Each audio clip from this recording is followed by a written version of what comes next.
We have fantastic people who are teachers, who are interested in taking their professional development a bit further, and we have the content. So let me just share my screen to take you to the first slide of the presentation and see if it works for us. So we're having some outer space there. So guys, if you can see the first slide, could you just give me a little plus in the chat, if that's right, or a little smiley? There we go. Anna can see it, Julia can see it. Yeah, so just waiting for Sanya. Yeah, and Sanya can see it as well. Okay then, so just, anyway, if people pop up, that's okay. I think we can start off the webinar like that, no problem there. So we have some people, so I hope we all learn a few things. Yeah, Julia's asking, can you just please tell us a few words about yourself? I'm an English teacher and I'm also a therapist. So I'm kind of combining the two domains of work.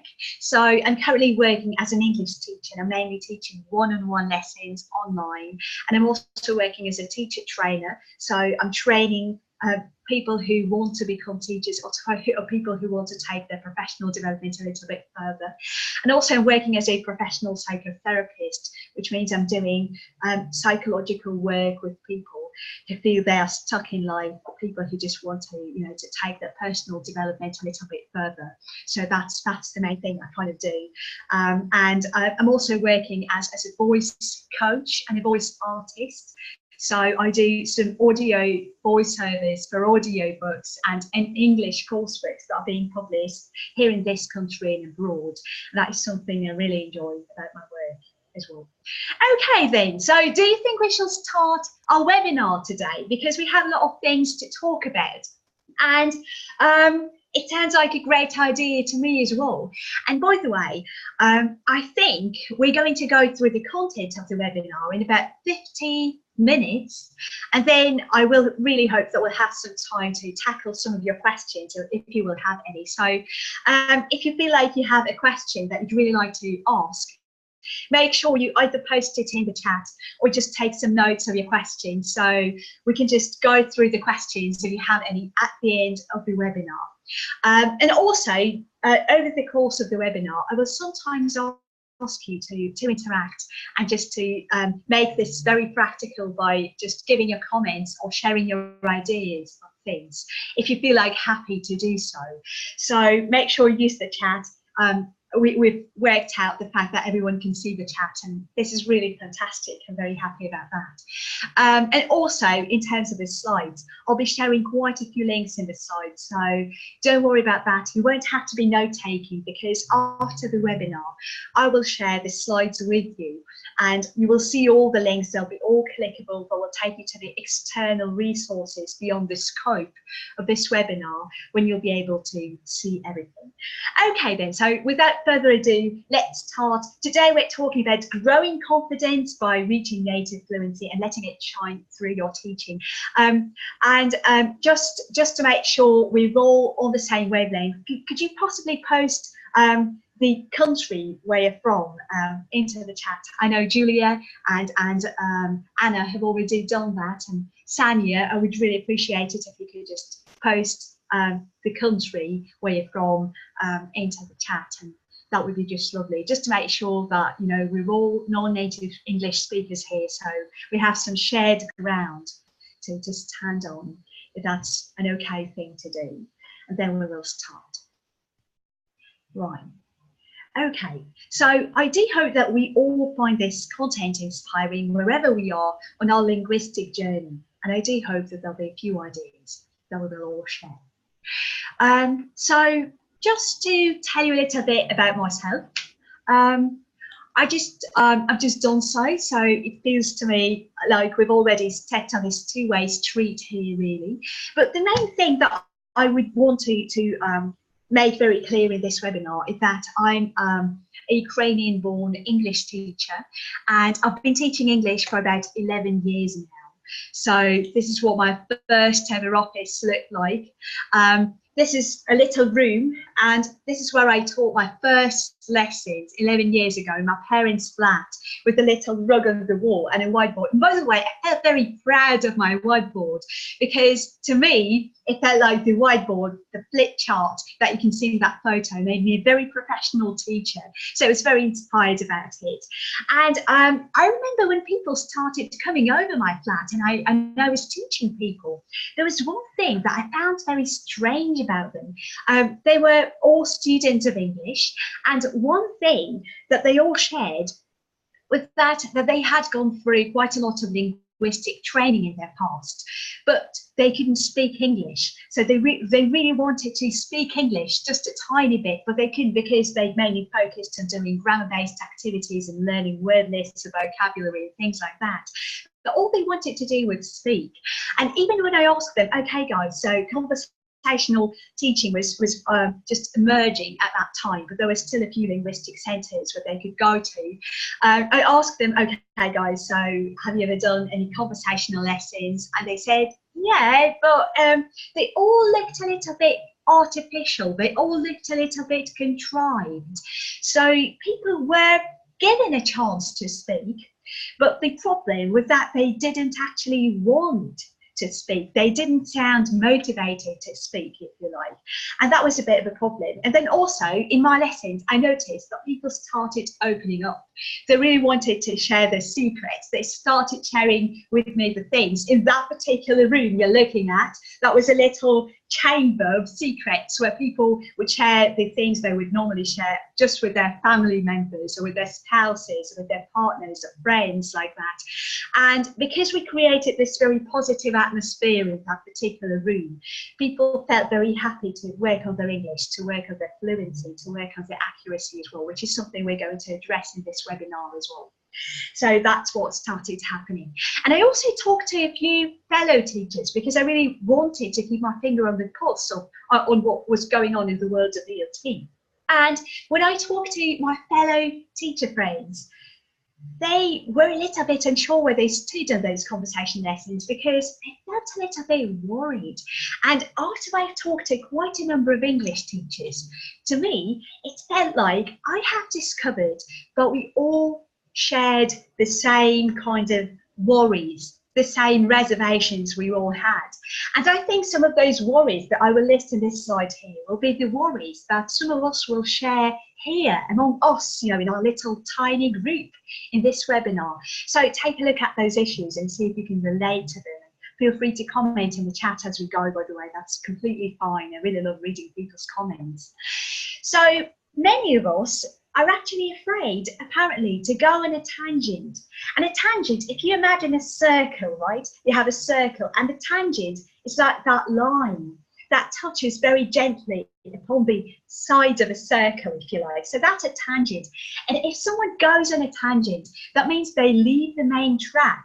So they kind of start talking about something else. And if the student asks you about a thing you haven't put into your rigidly planned lesson plan, that's something that might get teachers a little bit overwhelmed, because we're afraid that some new vocabulary might come up and we won't be familiar with that vocabulary, or that a student might ask us a question that we won't actually be aware of how to tackle, how to answer. So tangents are a really, really difficult and challenging thing for many teachers I know. We also tend to be a little bit demotivated when our students don't speak. So we tend to think it's something about us, that we are unable to elicit that language out of our students. And that is really demotivating. I remember not being able to get some of my students speaking, and it was really, really nerve-wracking, because I thought, oh my God, what am I doing wrong? And God forbid they spoke their first language.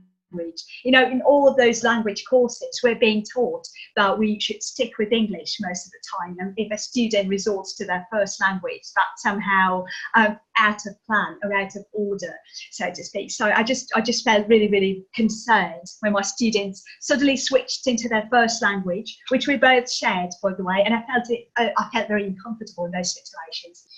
Then, as far as our own speaking is concerned, we tend to somehow be very critical of our own speaking most of the time, probably because we've gone through the same kind of linguistic training as our students have. So very often we went to a university where they used that grammar approach, which could be great, by the way, for certain reasons and for certain methods, but we were never taught how to speak properly, and that is really frustrating to some of us. And then we have this teacher talking time pressure, don't we? Again, in those teaching courses, we're being taught that we have to keep an eye on our tongue to make sure that we don't talk too much. But paradoxically, when I was a student in a group setting, I found that the times when I had an opportunity to interact with a teacher were actually the great moments in time, because I actually, as a student, I preferred talking rather to a person whose English was fantastic, whose English was very fluent, and I felt very happy doing so. And actually I learned best from those moments, and now I have this dilemma as a teacher. So how much do I talk to my students, benefit from it, and also that they have enough time to express their thoughts and actually learn doing the speaking. And now here's the most hot burning issue: native speaker teachers. We're living in a world which is still a little bit biased towards native speaker teachers, and this puts a lot of pressure on us non-native English speaker teachers, because we have to kind of navigate our way, always standing our ground, basically saying that we're good and proving that we're good. So it feels like there's this extra pressure because many students are after a native speaker teacher from the very beginning, and that might be really frustrating to those of us whose level of English is actually great and fluent, but we haven't been born in an Anglophone country. So all of those reasons, all of those issues we all tend to share seem to be leading to the very same result. If all of our energy went down that gutter of worrying constantly and just generally, you know, spending all of our nerves, wasting our nerves, worrying about those things, we couldn't just be creative. So I want you to think about it like this. If we have a certain amount of energy that we can invest in any area of our life, it's very important that we invest it wisely. So we can either invest our energy in planning and worrying and being really fearful, or we can just spend that energy being creative and just coming up with great and fantastic ideas that our students will learn from and that will help us develop professionally and personally. So in order to be creative, obviously, creativity and confidence, those are interrelated issues. So I just really want to spare a thought for our confidence just a tiny bit, because that's something that we're doing a talk about. So just from 1 to 10, could I just possibly ask you in the chat, post how you would say you're confident about your own listening skills. How well can you understand other people? Well, 1 being not being able to understand at all, a 10 being like you can understand every single word and you can make sense of everything a person is saying. So if you could just reflect back, and if you would be happy to share that in the chat, could you possibly post how confident you are? Yeah, well, just Julia posting 9, any other marks that you would give to your personal listening ability, if that's all right, if you would be happy to share that. Sanya is saying 9, yeah, that's fantastic. Listening, yeah, listening. Anna is saying 8, yeah. So we're pretty much to the higher end of the spectrum here, aren't we? Okay, so and now if we think about our writing fluency for a bit, how confident are you about your writing fluency? Oh yeah, Anna is saying it does depend. Yeah, it does depend largely. Yes, it does depend. Sometimes a speaker is making their message very incomprehensible. It's hard to understand.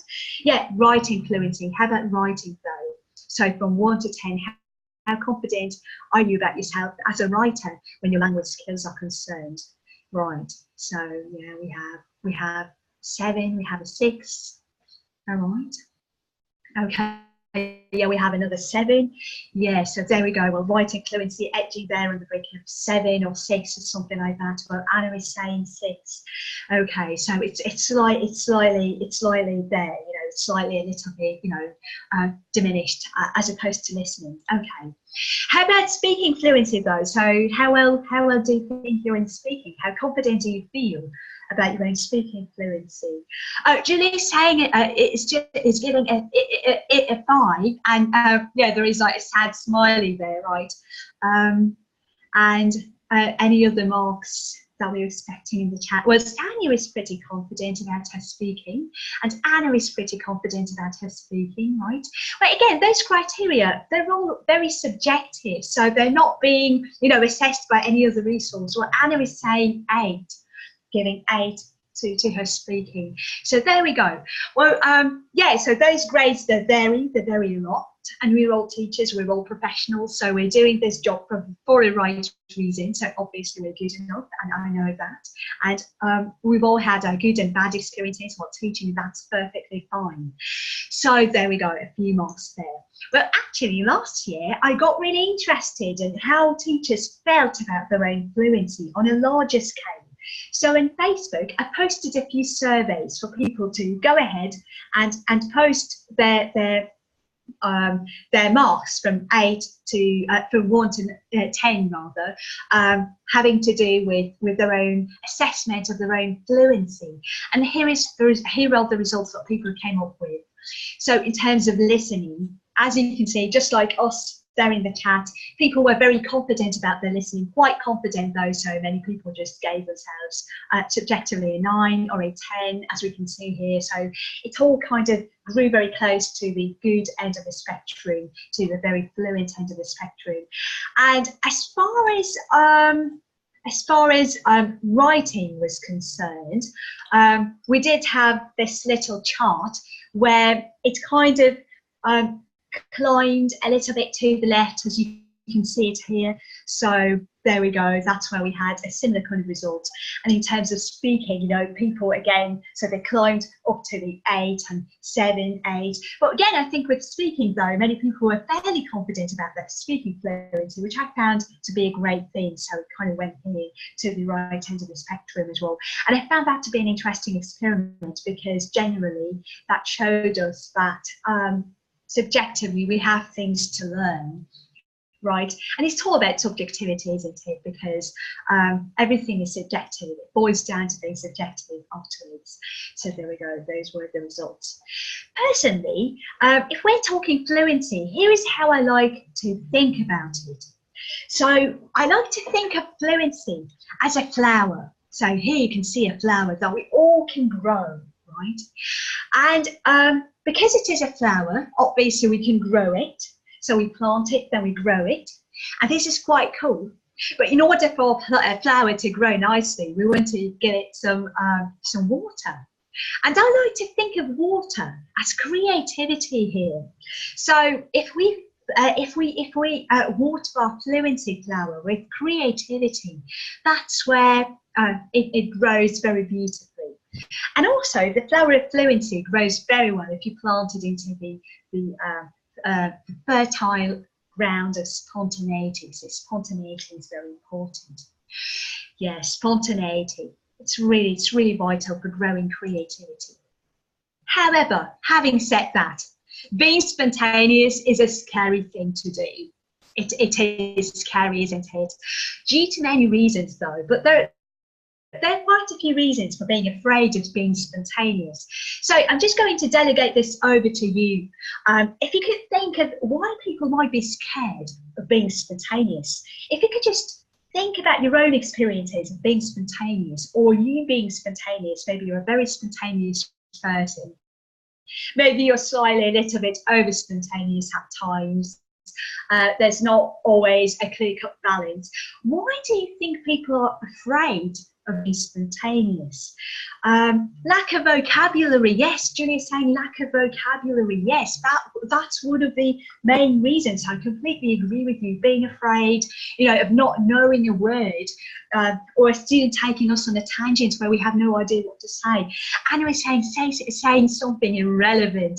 That's a great point, actually. Yes, saying something irrelevant. Here, I would probably argue that in terms of a language classroom, it's all about the language, isn't it? So as far as language is coming up, onto the surface, there's still something to derive there. There's still something that we can teach and something we can convert that language into.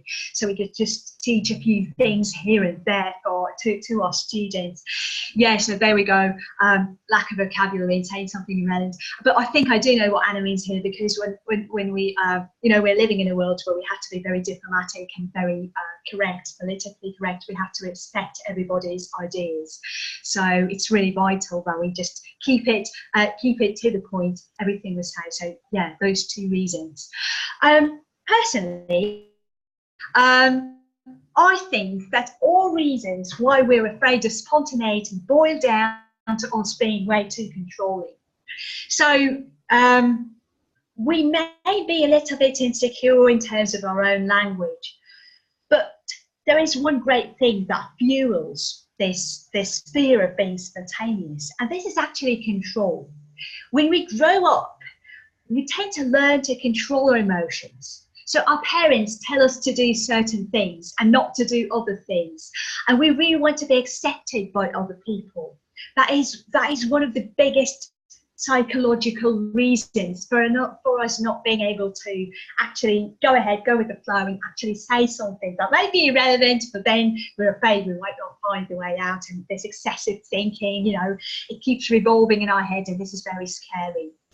As teachers, we have to interact with other human beings, so we very often find ourselves in a classroom environment having to interact with others. And when we're being fearful, when we're being overly controlling, and we really want to stick rigidly to the lesson plan we have created, it doesn't actually let us shine. It doesn't let us unearth, right, our creative potential. It doesn't let us reveal our creative potential. And when people go ahead and ask me, more in my psychological work though, why do you think we're so natural and good at releasing negative emotions? Why are we so proficient in just going with our controlling bit of our personalities and not just letting ourselves go and just say something spontaneous? It's just because we practice control quite a lot, and we don't practice spontaneity enough. And we can do best the things that we actually practice, something that we practically do. So be it negative emotions or just exercising excessive control, that is still a thing that we practice quite a lot. And if we started practice spontaneity and creativity a tiny bit more, then we would definitely be able to go on a tangent a little bit more and just practicing going with the flow a tiny bit more. I think we all tend to play certain roles in the class, and very often as a teacher we like to play the role of Mrs. or a Mr. Know-all. So we're afraid of saying I don't know, and as Julia very nicely put it, lack of vocabulary is one of those reasons that doesn't allow us to go with the flow and just actually go on that tangent. We're afraid of saying I don't know, and very often I really encourage my teacher trainees to go ahead and say I don't know. But there is the good news I want to share with you guys. Actually, the good news is that it's perfectly fine not to know and say that. But actually, there are certain preventative practical measures that we can take as teachers, and also as language learners, by raising our fluency. I want you to bear in mind that our linguistic education doesn't end as we finish university. So I think we should be lifelong learners. It's very important that we keep learning throughout our lifetimes. And today in this webinar, I just really want to share with you some practical ideas on how we can do that as non-native English speakers, first and foremost, to help us build that muscle of great English, so we can be fluent, and therefore we can be very creative. I like to think of those as underworked muscles, because we don't necessarily pay enough attention to working on certain areas as far as language is concerned. And those are object vocabulary, some very concrete things like this. If you can see my video, what would you call this? Do you have any ideas? This is a very nice thing. So you would normally put your glass in it and put your cup in it or a mug on it so that it doesn't really burn the desk or the table. So in the chat, what do you think this is? This is a very, very interesting object. Or if that word is not yet part of your vocabulary, that's okay. So if we could have any guesses, probably in the chat. Would be lovely to see. It's a snowflake. It sounds very lovely. Yeah, that's a lovely suggestion. Yeah, so well, I think Julia's been very creative there in the chat, and that's something I'd really like to bring out more of you today. Yeah, a snowflake. So there we go. Actually, this is a coaster, right? A coaster. So on a coaster, you would normally put a cup or a mug so that there are no stains on your table or things like that. So that's object vocabulary, very concrete things. Then we have everyday vocabulary. We tend to teach railway vocabulary a lot, you know, when you're in a station, or the airport vocabulary. But very often when we find ourselves in a real language setting where we have to actually get down to using that vocabulary, it may be a little bit hard for us to get it emerging, to get it on the surface. And also the first language we tend to all share, which is Russian or Ukrainian or a Slavic language, or just generally a language coming from a Slavic language group, is fairly different from English, and we need to keep that in our back pocket. And it's okay, it's completely fine for this first language to influence our English. And the two languages are very different. So the analogy I like to share with my trainees and my students when we're talking about direct translation and things like that, I like to encourage people to think of English as a forest, and Russian or Ukrainian or Polish, whatever their first language is, as an ocean. So here we have a forest and here we have an ocean. They're both types of landscapes, but we just cannot, you know, get a tree and throw it into the ocean and expect it to function in the very same way it would function in the forest, and vice versa. You just cannot get a fish and throw it into the forest and expect it to live and thrive in that forest like it would in the ocean. So it's completely fine that our two languages that we can speak, or more languages that we can speak, tend to influence each other. And there's also pronunciation. People get very sensitive about their pronunciation, and fair enough. Fair enough. So we do get really worried because many of us are aware of the fact that pronunciation is very difficult to master, and different people have different inclinations. So some people are very good at memorizing vocabulary and converting that into their personal strengths when teaching, and other people are quite good at imitating the sounds, but it is a difficult skill to master indeed. And we'd rather, you know, forget about it and not just scratching in the surface of it than just realize that that is something to work on. So we're going to address object vocabulary, everyday vocabulary, and being natural in this webinar in terms of practicality of it. And I think we're going to leave pronunciation for some further investigation, probably in future, because that's a massive topic and there could be a lot to be said there. In terms of object vocabulary, here are a few great ways of actually improving on our object vocabulary. I'm fairly sure you know who these guys are. Maybe if you have children, your children will be aware of those two guys. Peppa Pig. Peppa Pig is great. And it's not just great for children learning English, it's also great for parents and even us, language teachers learning English, however fluent we might be.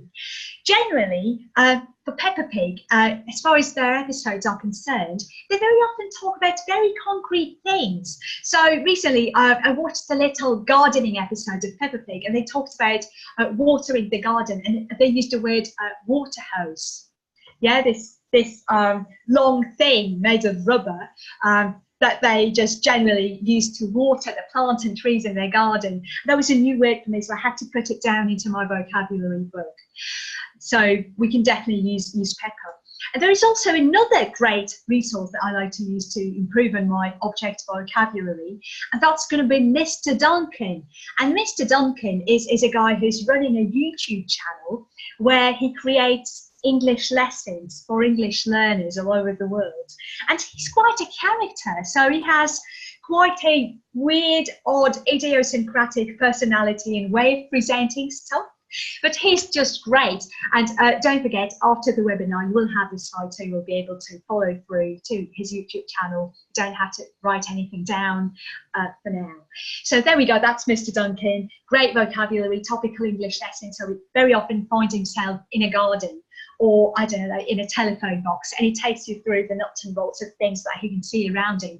And that's a great way to immerse yourself in learning a little bit about object vocabulary.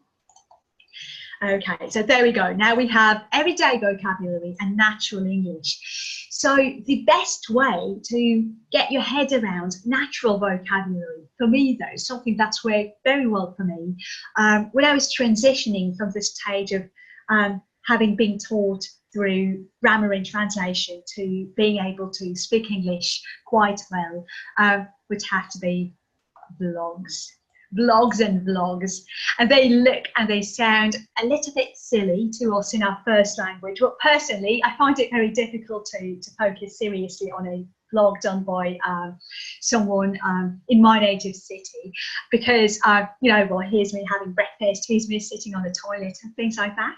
But generally they're just great because they happen in natural settings, and those vloggers, they go about commenting on whatever they're doing. And we have Zoella, we have Blur de Force. We have so many of those vloggers out there, and some of those vlogs are really controversial. So if you want to stay calm and peaceful, it's really vital that you focus on those vlogs that concentrate on sharing positive information. So there we go, everyday vocabulary and natural English. That's how you can work on it, by listening. Listening works not only for students, but it also works great for us teachers. And the language being spoken here is really conversational, super informal, super natural. And I hope this little babes here doesn't distract you too much, though. If you can see it, my cat is trying to enter the wardrobe, or just, you know, something that happens all the time. Okay, there we go. So as far as creativity is concerned, there are a few things that we can do to work on our own creativity. As teachers, I find that very often we focus on our students' creativity quite a lot, but very often we forget about our own strengths. And it's very important to know about your own strengths. There's a great survey on the internet. It's like a psychological test where you can go to find out about your strengths. And strengths could be different, they vary: creativity, perspective, leadership, kindness, love, things like that. So one thing you could do is follow through to that website, do the test, and then afterwards you find out the list of your strengths as they're ranked up, from the you know, the challenging things up to the very strong character traits that you personally have. And there you can see how you convert those strengths into your teaching strengths. So for me, those would have to be appreciation of beauty, I believe. That is mine, appreciation of beauty and excellence. That was my top strength. And then after I did that survey, I thought how I could use it in my teaching. And because I'm very aware of the fact that I tend to think poetically, I started using my poems in my lessons and asking my students if they could find anything lovely or beautiful about the places they're in. So, and it really worked nicely with my own personality, which was a great thing. So I was very, very happy about it, Gabby. So there we go. Those are the strengths things. So happening in terms of using words, I think part of being fluent is being able to use words metaphorically. That is an interesting thing to do. So a metaphor would probably be something like a flood of students' homeworks or something like that. Or, well, I think our school teachers were just fantastic. They said, a forest of hands, a forest of hands. That was a lovely usage of a metaphor, wasn't it? So right now, if you feel comfortable doing so, I want you to think of an ocean, and in the chat, create a metaphor containing the word ocean. So an ocean of something, or just basing in the ocean of something, and just try using that metaphorically. So see if you can come up with a lovely example to actually put that ocean word into a metaphorical context. So try being creative. Don't worry about messing things up, you see. So generally, if you can think of any metaphors containing the word ocean, just feel free to post them up there in the chat for us all to read and enjoy and learn from each other. So there we go. That's the ocean. analogy. And I think I should probably give you just a minute to come up with one if you want to, if you feel comfortable doing so. So there we go. All right. Ocean of praise. I really love it. Ocean of praise for my students. Yes, that's something that our students expect quite a lot. That's a beautiful metaphor, Tanya. Thank you so much for thinking it up and posted it into the chat. So there we go. Ocean of praise. That's a lovely one. I'm actually giving you ocean of praise right now for taking the courage to be the first with the metaphor and posting it for us all into the chat to enjoy. There we go. Well, if you come up with any other metaphors containing the word ocean, make sure you post it into the comments down below. Ocean of love. Yes, that's a very, very good one, a very beautiful one, isn't it? Ocean of love. Something we should shower our dearest and nearest people with. Thanks, Hannah. Okay, so there we go. Analogies. Analogies like another form of metaphor that we can use, and we can encourage our students to use a little bit more. So if we come up with any concept and any physical object, can I just have one physical object in the chat? Just anything that pops into your mind, a physical object, anything. Pen, thank you, Julia, we'll get a pen. And now, can I have a concept, like something more abstract in the chat, if that's okay? So, joy, yeah, thank you, Julia. Okay, so right now, I want you to be very creative, all of us, and try to create an analogy. A pen, joy is like a pen. Joy is like a pen. And now you have to create the analogy. Why is it like a pen? So any things could be compared, I believe. I don't know, like a girl and a mobile phone. Sometimes you have too many notifications, things like that. So if you can think of an analogy, how can joy be related to the word pen, and post it into the chat for us all to see. It's not just for Julia, everybody could do that if you feel like doing so. So just a few more moments to post it up, to type it up into the chat and share it with all of us if you feel comfortable doing so.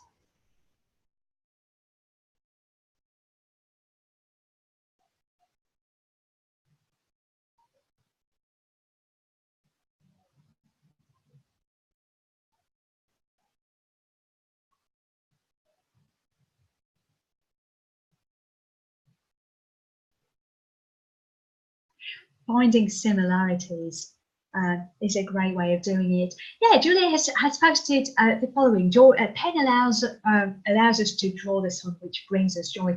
Yeah, that's a great combination. Finding a great link between the two. Thank you. That's a beautiful one. Okay. And then we also have silly questions. Asking ourselves silly questions really helps us develop creativity and feel at ease with ourselves. So all of these we can do in our own good time, but we may also ask those questions to our students and see what things they come up with. And truth or dare questions, those are great questions to Google or to create. Would you rather kiss a dragon or a dog or anything like that? So there we go. Just practicing tackling a silly question. What is your favourite weird smell? If you could just post your ideas into the chat. Just thinking to your favourite weird smell. That's an example of a creative / silly question that you might ask the class. So a weird smell like acetone, I don't know, a gas, I don't know, nail polish, things like socks.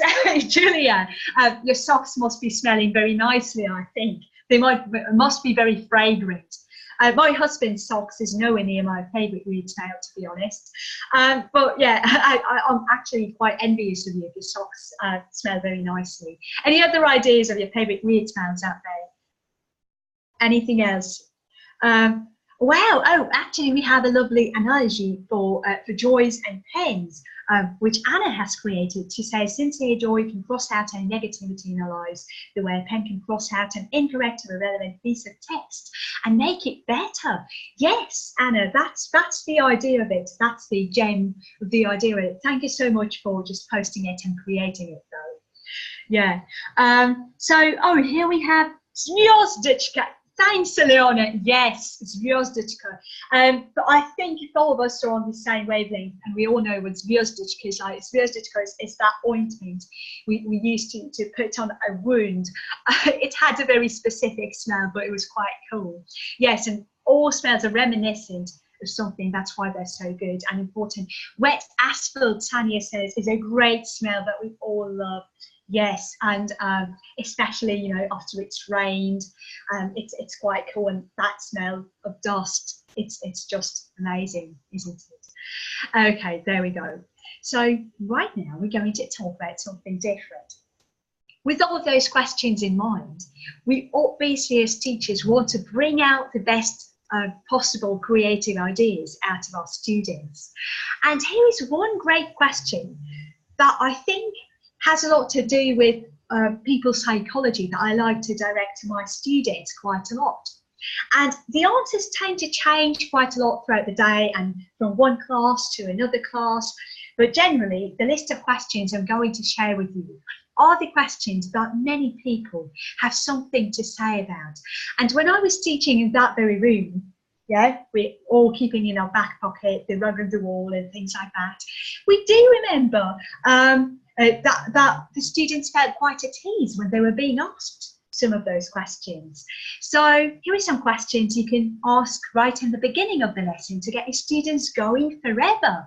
And it's really important that you don't expect any particular answers when your students will be tackling those questions, because that's what creativity is all about. It's about celebrating and welcoming every result that comes out.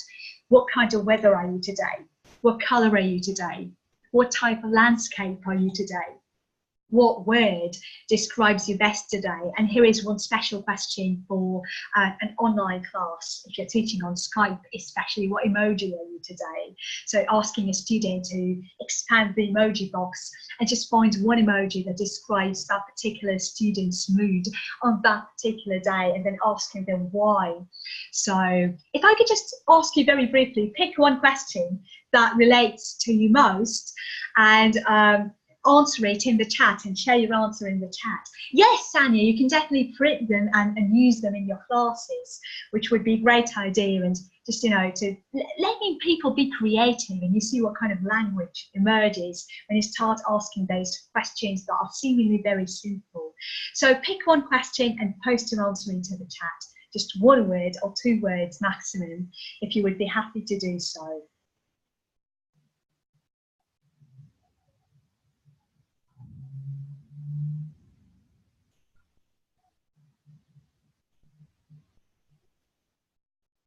So just to see how different we are. Or if you just don't feel like posting anything off, yeah, just you can pick any question out of those 5 questions that you can see on the side hand. So just posting your answer into the chat. If you don't feel like doing so for certain reasons, that's okay, no pressure. You can just think back to yourself, or just think back to any class you want to teach, and just think if you could use it in your lesson.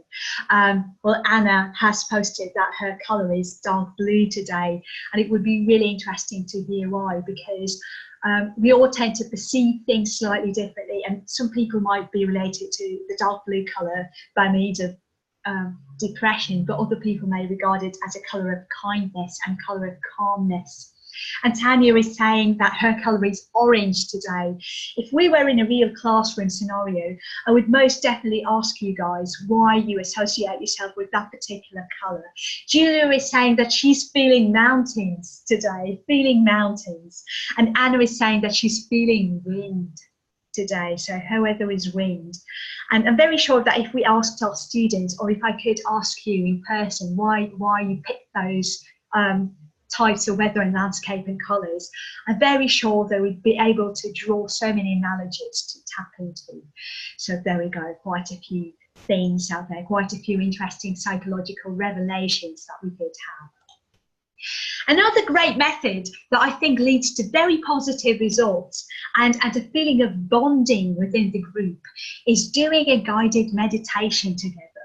Doing a guided meditation is great because first and foremost, it allows your students to follow a story you'll be telling. By the way, if you don't know what a guided meditation is yet, that's okay. I'll be sharing that in a moment. And it also helps your students practice listening. It helps you practice speaking as well. And it also gives you a little bit of room for creativity if you want to be creative and create your own guided meditation before you actually go and present it to your students in the lesson. Oh yeah, Anna is saying she's feeling thoughtful and a bit philosophical. That's the reason why she tapped into the dark blue colour. Thank you for saying that. Thank you for letting us know that. Guided meditations. So if you really want to feel what a guided meditation is, just as a thought experiment, I would like to run a little guided meditation with you, if that's okay with you right now. So what I would like you to do, if you want to follow me in this journey, is do a little guided meditation. Surprise, surprise. It's just going to take you like about 3 or 4 minutes. So just give in to your feelings right now, and I will tell you what to do. And obviously we will have a linguistic result afterwards. So right now, if I could just ask you to think of a fairy tale character. You don't have to go for anything fancy. You don't have to share the character's name in the chat if you don't want to, but you could if you wanted though. So think of a character from a fairy tale. Don't go for anything complex, maybe Cinderella, Little Red Riding Hood, or Hansel, or anything like that. Probably something that your parents told you about.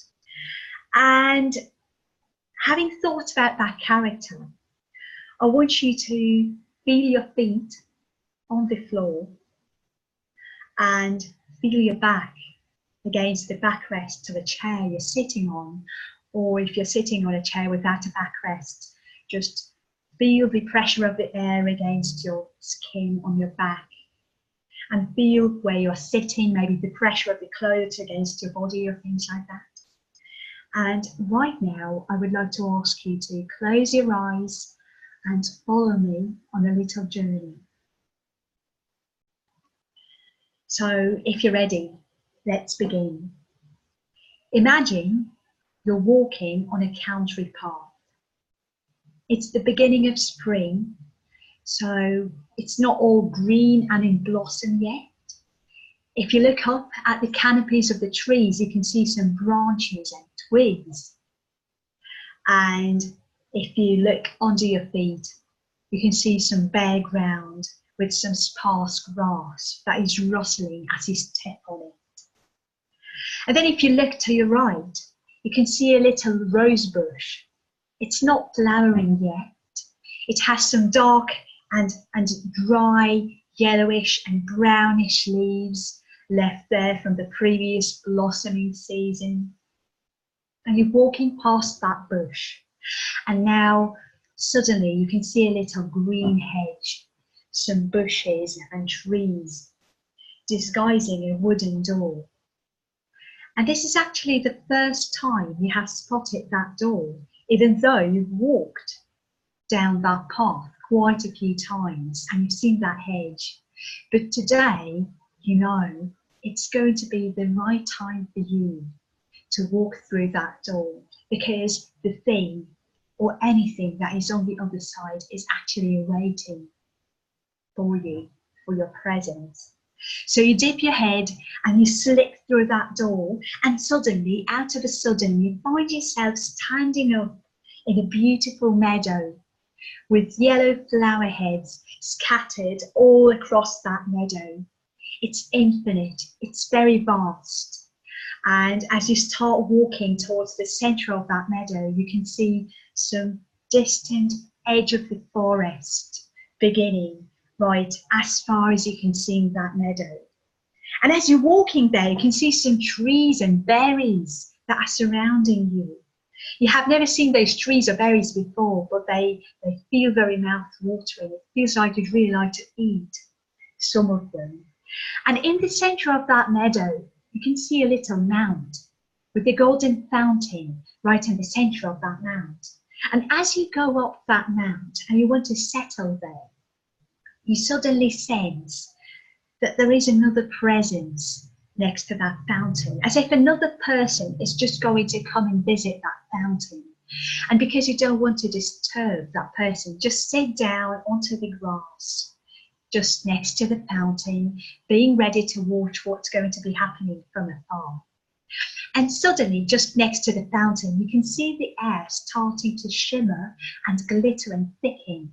And suddenly you can sense another presence in there. And you look up that presence and you can see that there is a figure of that fairy tale character that you imagined just at the very beginning. And you watch that figure and you can recognize that character. But it's really weird because something is very different about that character. Not the way you would normally imagine. Maybe their hair looks different, or maybe they're wearing some different clothes, or maybe they have some other features about them that are very different. So just allow them to be there and to be different to you. And as you watch that figure, you suddenly feel you have a question, something you'd really like to ask to that figure, or you may feel they have something to tell you. So very gently you stand up and you walk up to that figure, and you come up to that figure, to that character, and you ask them that question you have. Just talk to them. You have a little conversation with that character, and you allow them to respond, whatever they have to say. So just enjoy that conversation for some seconds right now. And as you've had that conversation, you realise it's time for you to leave. So you thank the character, you say thank you, and you see them walk away from you into the magical land of other creatures, and there may be thousands of them waiting for them. And now you turn facing the golden fountain and you say thank you to the fountain. And now you turn back to the fountain. You turn away and you go back to that door. As you go through that meadow, everything feels very fast. So the door comes closer and it comes faster than you'd remembered. And again, you slip through that door, and once again, you find yourself on that early springly country path. And right now, as you're on that path, I want you to come back to our little room that we're all sharing right now. So tend to feel your feet on the floor back again, your back against the backrest. Take a deep breath, and when you're ready at your own pace, come back and join us again in our webinar on fluency and creativity.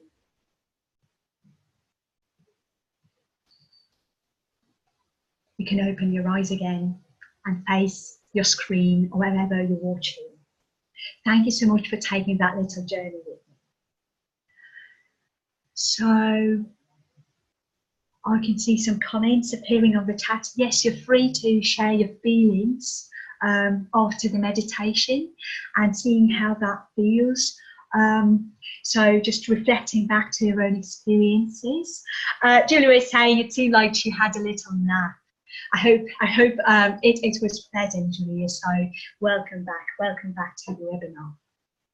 Right now, let's take a look at how we can actually use that meditation to help our students work on their own language. As you can remember, there were certain turning points in that meditation. So it was like actually an alternative way of telling a story.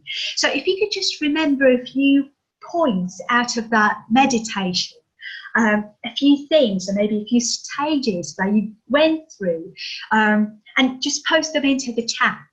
Something like maybe a rose bush that you can remember, or anything else. What do you personally remember out of that meditation?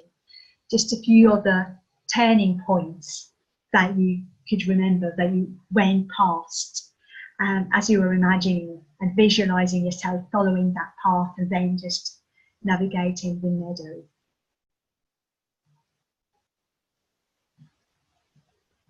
Park, meadow, yeah, sitting near the fountain, talking to a character, leaving. Those are the phases of the meditation. Beginning of spring was something Julia remembered, out of that little story? Yes. So there were definitely the feelings and the atmosphere and the stages of the story. There were some very, very concrete things, such as a hedge. Yeah. There was the door, the meadow, sparkling air. Sanya said, yes, a fountain, something that really stuck for all of us, a golden fountain. Yes, so here we have a few of them, the favorite fairy tale character, and yes, the wooden door, exactly, it was a wooden door. Yes, so that all created the atmosphere.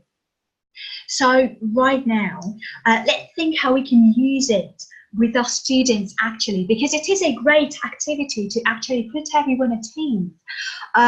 Yes, obviously, Julia, you will be able to remember quite a lot of details, even though you were not concentrating at the moment. Yeah, on just remembering all the details. It wasn't about that. No worries, no worries. So generally, what you could do is you could post all those words and stages on the whiteboard, or just on a projector, and display them to the students like we did with the previous slide. And you could ask them to reconstruct the meditation after they have done it. So those words could be like anchors, like helping anchors to help your students navigate the journey again. And they could just write it down, you know, they could write down the interactions they had with that particular fairy tale character if they feel like doing so. And that's a great moment to help your students let their creativity shine in your lesson. You could ask your students to share their ideas by speaking to you if you're a one-to-one teacher, or just talking to another student in pairs if they feel comfortable doing so. What kind of conversation they had with that particular character, they could be sharing that with another student as well. And then they could also create their own meditations as part of their homework. And they could also record them on audio using technology and sharing them with the rest of the class. Yes, they could obviously change certain details, tinker with that meditation, and create their own guided visualization of their own meditation, Julia. That is a great idea, something they could do. So as you can see, options are countless. There are so many great things that your students can do with those meditations. And obviously, if you personally want to get some more ideas, that's a great channel where you can go, Jason Stevenson's guided meditations and affirmations. You just go over to YouTube, you type in his name, and you get that boundless amount of meditations and affirmations. And obviously you can see how you can use them in class, and that will really help you create a positive atmosphere in class and a great bond with your students. So that's the guided meditations bit. One great thing I'd like to finish my own presentation with, as we're just wrapping it up, is this. As English teachers, it's sometimes very challenging for us to see the other person's intelligence, because the only means we're used to sharing our thoughts by is language, and we tend to equate the way in which we share the thoughts with the level of language that a person can speak. We sometimes find it very difficult to trust people who write with mistakes, you know, spelling errors when we're reading articles, and as teachers we do have this clinging towards clear and beautiful language. So I think this reminder might be very, very helpful to all of us, actually, because I think that if we just regarded English more as a language, not a measure of intelligence, that will allow us as teachers to be more creative with our language ourselves. Because if we realise that we know who we are, we know we're intelligent, we're confident in ourselves, no word we can say can actually spoil or ruin that feeling for us. And that is really important, because first and foremost what we do is we bring our personality into the class, and our students can very easily feel and hear that, and that really speaks to our students non-verbally. So if we build our confidence about ourselves and our own teaching and our own language, no matter what, our students will pick on that, and the atmosphere in your lessons will just shine. So I think that's the point where I think I'm going to end my presentation. If you want to contact me, or if you have anything to say in terms of the content of this webinar, feel free to write me an email. You can ask me any questions or just leave me some feedback and what you will have thought about this webinar as this ends by using my email address here. You will have this slide, so you'll be able to actually follow on and see everything and click on all the links and everything if you find that useful. And the reminder of the meditation will also be there. And also we will have the recording, so you will actually have a chance to listen to this presentation and watch it again and do the meditation if you have to, or just recreate it for your class, or just use any other activity to your liking. And I also have a YouTube channel where you can go for pronunciation ideas and working on your own pronunciation as a non-native English teacher, and also many other ideas that I would be very happy to fit into this webinar, but I just don't have enough time to do so. So that's the point where I'd really like to open up for some of your questions. If you have any, I'll be very willing and very eager to tackle as many of your questions as we can. Probably, I think like 10 minutes, if we could just do some questions, Anna, if that's okay. So if you have any questions, feel free to post them into the chat. So if you have any comments or things to say, yeah, you can put them in the chat. And here are some questions about from Julia. Julia asks, how do you work with vlogs to improve your natural English? Is it just about watching and listening? Well, here is how I did it, Julia. When you're watching a vlog, normally it's packed with common vocabulary that people use without orientating it or without addressing it to a non-native English speaker. So very often they would just go about their business, commenting on whatever they do. It's very important to get used to the sounds of that language. So I think the magic starts working when you actually let yourself enjoy and listen to a little bit of that vlogish kind of English. So just let yourself listen to it. And sometimes you will hear some phrases that are very natural. They would actually want to write down into your vocabulary notebook. But actually here, I've got my own vocabulary notebook. And if you can see it, I tend to actually put things down all the time, new words, new expressions. I find it very cool to put expressions into my vocabulary notebook, and that's what I do. So I listen to a blogger, I put down the names of objects into my vocabulary notebook, and then I go through it, recapping what I have written.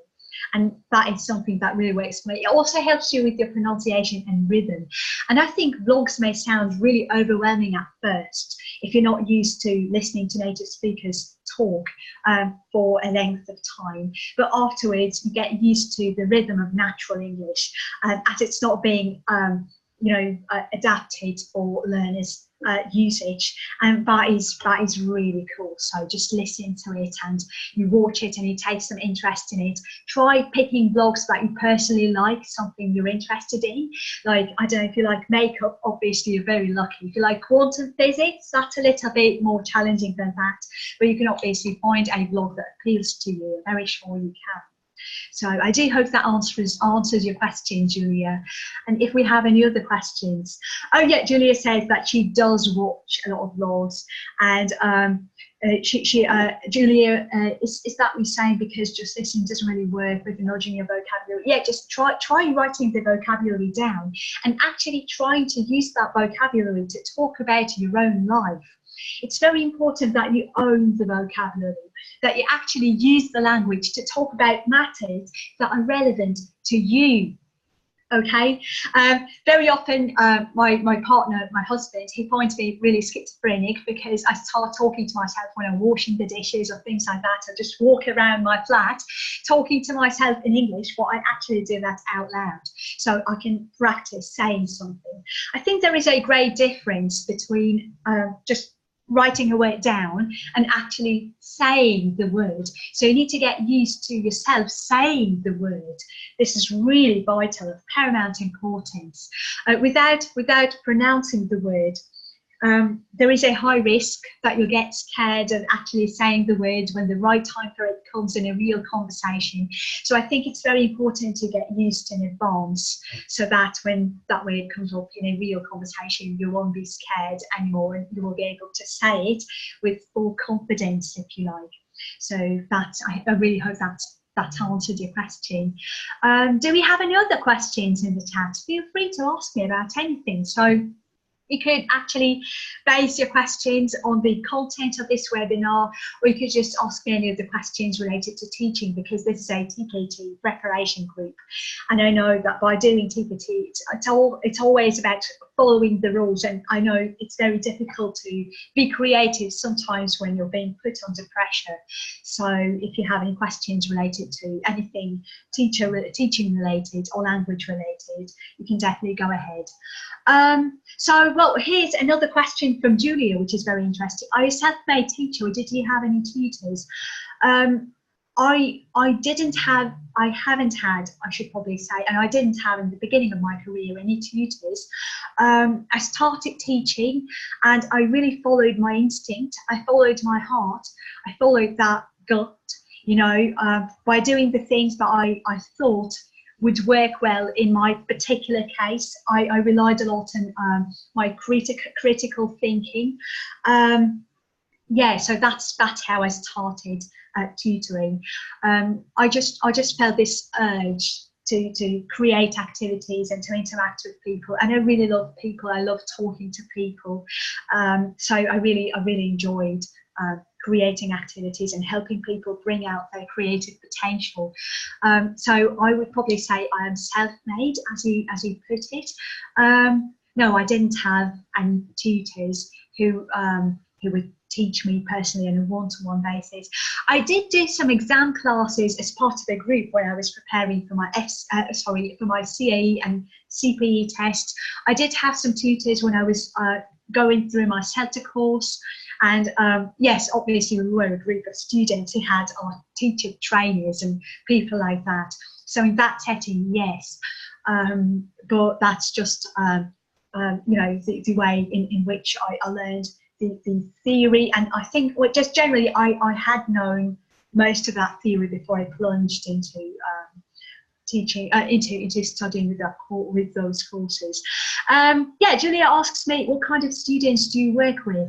All kinds of students. It doesn't really matter if that's a child, a teenager, an adult. I work with adult students and teenage students. I work with students of all ages. Yes, children of 11 years old. My youngest student so far has been 6 years old.